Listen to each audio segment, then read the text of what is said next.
Olá pessoal, tudo bem? Boa tarde aí, tá? Então, eu vou acrescentar mais algumas ideias para vocês com relação ao que a gente vem discutindo sobre a noção de poder, tá? Então, essa noção que segue aí, além daquela que a gente trabalhou nos outros vídeos, que é a visão do Max Weber, né? Um teórico bastante importante aí, alemão, e do Michel Foucault, tem essa visão aqui, que é uma perspectiva um pouco mais contemporânea sobre a noção de poder, tá? Desenvolvida aí por um sociólogo, por um pensador, né, britânico chamado Stephen Locke, tá? Pessoal, o Stephen Locke, ele trabalha aí com a ideia das três dimensões da ideia de poder. As três dimensões. O que seria isso? Eu vou explicar para vocês aí. Pessoal, as três dimensões que ele trata é assim que se estabelece. Tá? A primeira, o que seria a primeira dimensão? A primeira dimensão do poder seria, imagina, por exemplo, sei lá, uma greve de cobradores de ônibus. Então, uma greve juntando aí milhares de cobradores de ônibus, pressionando o governo para que aumente as condições de trabalho, melhore as condições de trabalho dessas pessoas, para que pague mais, salários mais altos, para que essas pessoas tenham mais salubridade na vida diária, enfim. Então, imagina que o governo vai e cede. Né? O governo cede grande parte dessas reivindicações. O que isso vai mostrar? O que isso mostra? Né? Mostra que, mediante aquela sociedade, mediante aquela pauta de reivindicações, os trabalhadores, né, os cobradores de ônibus, tiveram aí força para fazer o quê? Para cobrar o governo, e o governo, dessa forma, teve que pagar todas as reivindicações pedidas por esses trabalhadores aí. Entendeu? Então, isso mostra que o poder, de fato, dos cobradores de ônibus se fez.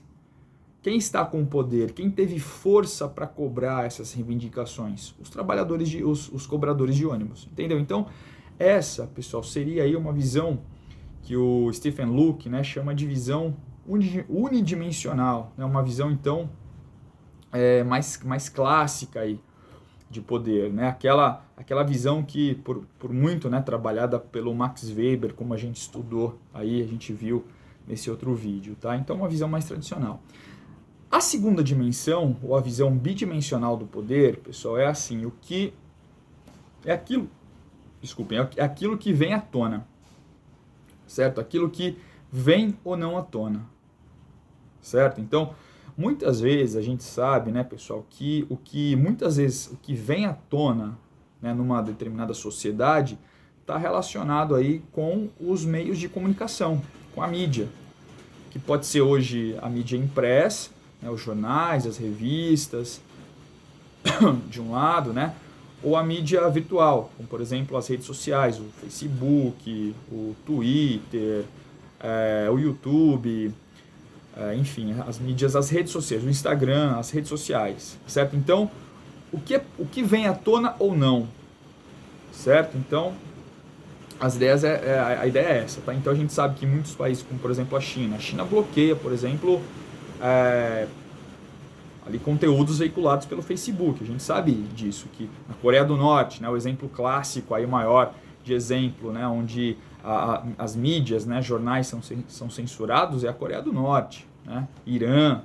Então, as mídias, né, elas não têm todo o poder de colocar à tona, né, de trazer à tona exatamente, sei lá, quais são as reivindicações, quais são as reivindicações de determinados grupos sociais, certo? Então, a partir do momento em que isso não está presente, né, nesse imaginário social, as pessoas exatamente elas não saberiam, né, ali o que pedir, o que reivindicar, por mais que exista, né, um sentimento de necessidades, né, numa determinada sociedade, obviamente aí. Certo? Então, essa seria uma segunda forma de poder que o Stephen Locke denominou como a visão bidimensional do poder, entendeu, pessoal? É aquilo que deveria vir à tona, no entanto, não chega à superfície. Isso mostra, muitas vezes, o poder de algumas ditaduras. Por exemplo, em censurar algumas coisas que deveriam chegar aí, algumas coisas que deveriam ser compartilhadas, né, aí entre as pessoas, naquela sociedade, problemas, né, então que não vem à tona, tá? E a terceira visão, pessoal, essa terceira forma de poder, uma terceira forma de poder seria aí o poder tridimensional, né, que o Stephen Luke ele vai estabelecer. O que seria esse poder tridimensional? O poder tridimensional, ele não somente estaria relacionado com a censura de certas informações que chegam à sociedade, mas também ele estaria relacionado com a intenção, muitas vezes, que muitos governantes, muitos governos têm em incutir nas pessoas ou em determinados grupos da sociedade algum tipo de desejo. Algum tipo de desejo ou algum tipo de necessidade. Entende isso? Então, essa terceira dimensão, ela vai além da censura. E ela incute na pessoa uma necessidade a mais, uma necessidade que muitas vezes essa pessoa, se estivesse ali pensando ali muitas vezes ali sozinha no seu núcleo familiar, ela não teria. Pessoal, isso me lembra muito, né, aquele livro, o 1984, do George Orwell, né? Para quem já leu, já deve ter ouvido falar lá do famoso Ministério da Verdade. O que seria o Ministério da Verdade lá no livro, né? Seria um órgão, né, lá do governo, daquela sociedade lá distópica, né, que teria o poder de fazer o quê? De estar a todo momento ali construindo, né, ideias, construindo noções, né, que seriam aí divulgadas depois através da propaganda, necessidades, né, criando necessidades e que depois seria divulgado aí, seria distribuída, né, para a população através da propaganda desse mesmo Ministério da Verdade, certo? Então, pessoal, essa visão desse teórico, né, o Stephen Luke, tá? Ela aí é uma terceira visão que a gente poderia ter a respeito dessa noção do poder, né? Que é uma noção aí que está amplamente ligada, né, com as sociedades aí que a gente vive com o mundo contemporâneo, tá?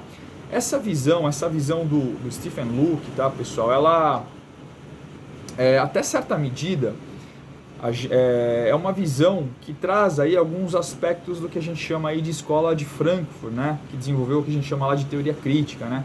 Vocês já devem ter ouvido falar, a escola de Frankfurt, tá? Lá o Marcuse, o Erich Fromm, né? Alguns pensadores que acabaram contribuindo, né, para o pensamento lá da escola de Frankfurt, tá? O que falava a escola de Frankfurt mesmo? Ela falava o seguinte, que a cultura de massa, né, ou uma determinada sociedade, ela cria desejos nas pessoas e as pessoas são a todo momento movidas por esses desejos, certo? A grosso modo seriam os desejos de consumo, né, que as pessoas têm. Então, por exemplo, lança lá o iPhone, né, o iPhone 12, por exemplo, ou sei lá, o Samsung F44, sei lá. Aí as pessoas, por conta da propaganda, por conta dessa lógica de consumo, iriam ficar o quê? Instigadas por esses novos produtos e seriam o quê? Direcionadas à compra. Isso é uma forma de poder. No caso aqui, não é um poder do Estado, mas é o poder, por exemplo, do mercado, que faz com que a economia passe a girar em função desses desejos criados aí, certo? Só que a teoria do Stephen Luke, pessoal, ela vai além disso, né? Ela vai no sentido do Estado criando aí a todo momento desejo nas pessoas, tá? Só que a grande crítica, né? Existe uma crítica que é feita a essa teoria, tá, pessoal? Como analisar esses desejos? Como analisar esses desejos que seriam, de certa forma, criados, né? Para que essas pessoas pudessem, sei lá, comprar produtos diferenciados, ou, sei lá, amar de uma forma diferenciada, ou, enfim, né, essas necessidades que seriam criadas, como entendê-las, se muitas vezes a gente não sabe como isso funciona. Então, é uma crítica que se faz, né? Como que você... E a ciência, pessoal, ela funciona muito através do quê? Através do que a gente chama de empiria. de registros, né? Como que a gente pode mensurar esses desejos criados, então? Então é difícil. Então a crítica que se faz, né, a essa teoria aí do poder do Stephen Luke, ela caminha nesse sentido, né? Como entender esses desejos que muitas vezes a gente nem sabe quais são. Entenderam, pessoal? Então, essa é mais uma visão aí que a gente tem a respeito dessa noção de poder, tá? E que a gente está tratando aqui com vocês, tá? Eu espero que vocês tenham entendido essa visão do Stephen Luke, as 3 dimensões aí do poder, e aí a gente vai tratando aí nas aulas a respeito dessas tendências, dessas teorias e falando aí um pouquinho mais com vocês a respeito delas aí, tá bom, pessoal? Se você teve alguma dúvida com relação a essa exposição, tá? Clica ali, escreve ali nos comentários, certo? E clica dá um joinha aí no vídeo pra ficar bacana aí, tá bom? Pessoal, obrigado, a gente se vê aí então nas aulas aí. Já já eu volto com vocês, valeu, tchau!